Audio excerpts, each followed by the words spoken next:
All right, good morning. It is a wet spring morning here, and we are beefing up security at the homestead. This year, this spring here, we have been doing a couple projects, and honestly, we just didn't grab the camera a couple times. Sorry about that. But we are beefing up security here. You guys have seen some of our other footage about things that have happened here at the farm and the homestead, and with us having people on and off the property. We won't let the unscrupulous acts of a few deter what we are doing here at the farm. We have had nothing major happen, really positive as far as like people coming on and off the property, but it just was on my heart this winter that we just are once again being wise when it comes to security here at the property. So we have a friend that was gracious enough, kind enough. They own a company, so it's a group of friends, and they had some extra equipment that was kind of surplused out. And so we are able to add really beefed up security cameras here at the property. There's part of me that didn't want that. I felt like there's cameras everywhere. But with the family here, we've talked about just using wisdom and being at peace with what we're doing. And it just gives us the peace of mind of knowing that if something were to happen, that we'd have something on file that we could kind of track it back and figure out what's going on. We are going to be adding another camera. We have a few of them that we've added to just give us a better perspective on what's happening. We've had our mailbox hit, I think 3 times now. Not that a camera would do anything for that, but there's sometimes just inquiring minds or curiosity wants to be dialed into that as well. So in the spring here, when things are still kind of messy and the weather's still transitional and there's not a lot for us to get done, this is a project I wanted to get off the list. As of right now, we're adding a couple different camera groups on the property. There's a couple single heads, 4 heads, movable heads, the technology that you can use at your home or homestead. It's really cool.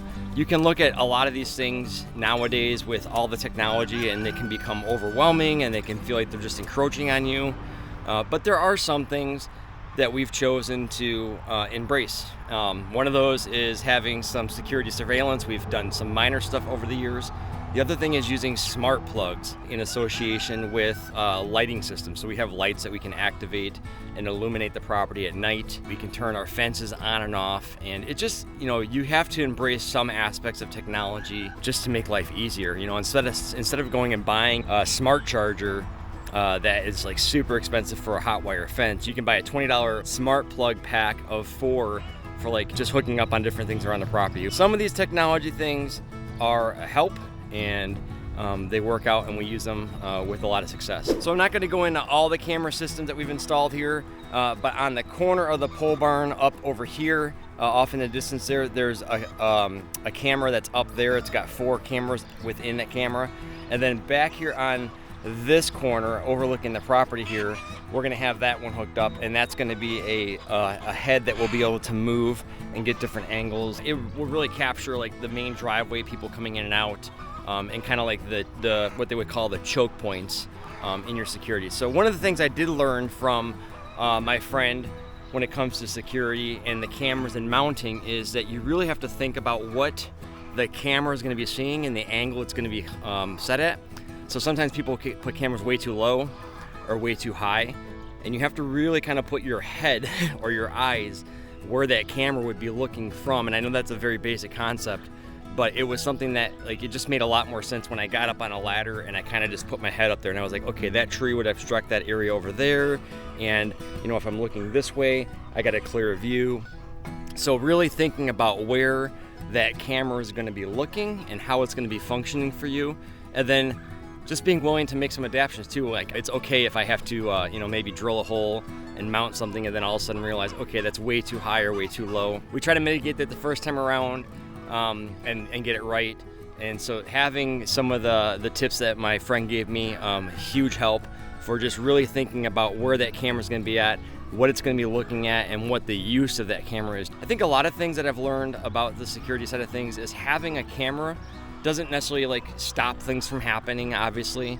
It doesn't even maybe necessarily deter things from happening, but it does sometimes, if you have it set up the right way with the right alerts on it, it would maybe give you a few seconds or a few minutes. As we know that in public safety, we totally support police officers and what they do, but a lot of times they are responding and reacting to what's happening, whereas if you're on your property and you're on site, you're the one who's going to be there first dealing with those situations. So the more information or intel that you have going into that process really might help you just be a little bit of a step up or a little bit of an edge when it comes to being able to make some good decisions, whether you're gonna maybe secure yourself in place or whether you're gonna have to go make contact with the situation. So those are just things that you have to be thinking about when it comes to how is the security system going to be used, what's it going to do for me, and how's it going to alert me, or how am I going to be able to respond to different situations. All right, so like I said, things are a muddy mess out here right now, but with the camera, I'm going to kind of give you just a quick view. And this is a little trick I learned as well, is you can use maybe a GoPro or your own camera, or maybe even phone like on a selfie stick. And if you put it up there and you kind of pan the area from the view of what you're going to be looking at, it'll give you a perspective of what the camera that's going to be mounted there is going to look like, or what it's going to be viewing. So here's a quick shot of where we're going to hang this camera roughly, and then just what it will be able to see. Behind the building, if there was something going on back here, it's totally obstructed. But now with it being mounted there, we are taking away a blind spot that would normally exist, and it's giving us the ability to be able to see those things. So the chickens are still hanging out up here. We got to get them out on pasture now because I think we're done with the deep freezing season for us here. But they are being noisy. So real quick here, we just made a quick flange mount. The actual camera mount is going to be downward, and the camera's going to hang downward here at the end. You'll see it. But I just used some 1.5-inch pipe, which was the same thread that the camera mount came with. And it was like, I don't know, $35 in parts. I got a down flange, an over, and then it comes back to the paper towel that's stuck to the paint. But the wire is going to feed back through here. That's a quick homemade bracket that we made.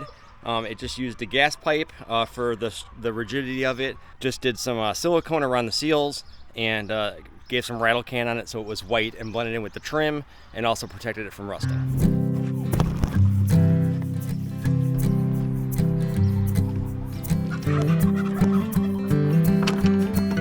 All right, before I jump up there, this is something we did for another camera. We learned from experience is we just got some treated lumber to make a corner bracket. So instead of going and buying a $100 or more bracket that I have to order and not have here, so what I did is I cut some treated lumber and I put a 45 on it basically, to where it's gonna have a corner piece on it here. And then this will sit up like this up against the structure, and then this will be the flat surface where the camera mount goes on, the bracket for it. So we can then paint it and make it white just to match in with the trim up there. So instead of trying to mess around with a bracket and getting it up there and special ordering it, we just grabbed some treated lumber for this system and put it up on the pole barn, paint it up, make it look nice, and I'll show you what one of the other cameras look like once we got that installed here. So.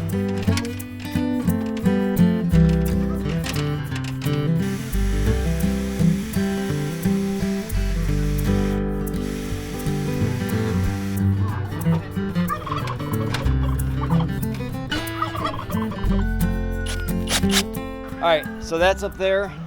I have a hole in here that I need to drill to get the wire to come through. So I'm gonna put that in place real quick and get a hole up there, and then we're gonna mount the flange up against that new mount.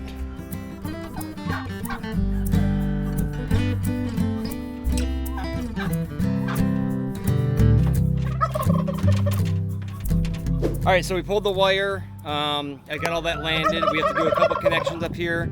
We're gonna get the camera hung up here and hanging and get that mounted, and hopefully get it up and working, and hopefully our Cat 6 lines are connected the right way. I stink at connecting these things. If you guys have any tips and tricks, throw them in the comments below.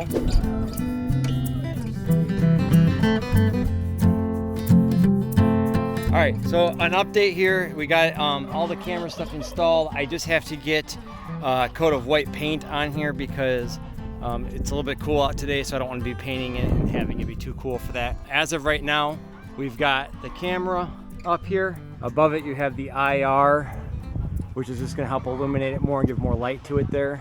That's a 360 camera, so it can move around and go different directions. But all we need to do is put a little caulk on there to caulk up some spots there, and get that all painted white, and that will blend right in. And I'll take you around to the other side to show you what the finished camera on the other side looks like.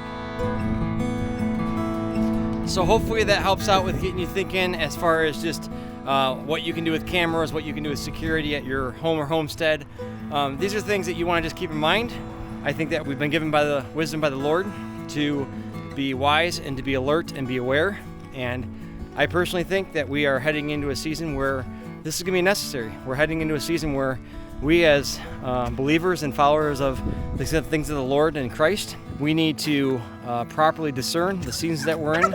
Doesn't mean that we need to live in fear, that we need to have those things dominate our thought life, but we can have things in place. We can have food preparations in place. We can have security measures in place. We can have other provisions that would be stocked up on in the realm of other precious metals and things like that. So these are just things that we want to have wisdom in, that we don't want to be foolish about, but we also don't want to ignore those promptings or those things of listening to what's happening in the world with the different things happening in our country specifically. I think it's wise to be good stewards of that which we've been given. And when we have friends in our local fellowship here, that they do a superior job at things like this when it comes to alarm systems, security systems, and stuff like that. So it's just a great resource for us to be able to have a friend that we can call up, that we can tap on the shoulder of and say, hey, this is what I'm looking at doing. Is there some way of us making it happen? And sure enough, ask and ye shall receive. So we've got a couple of cameras in place now. We have security in place now.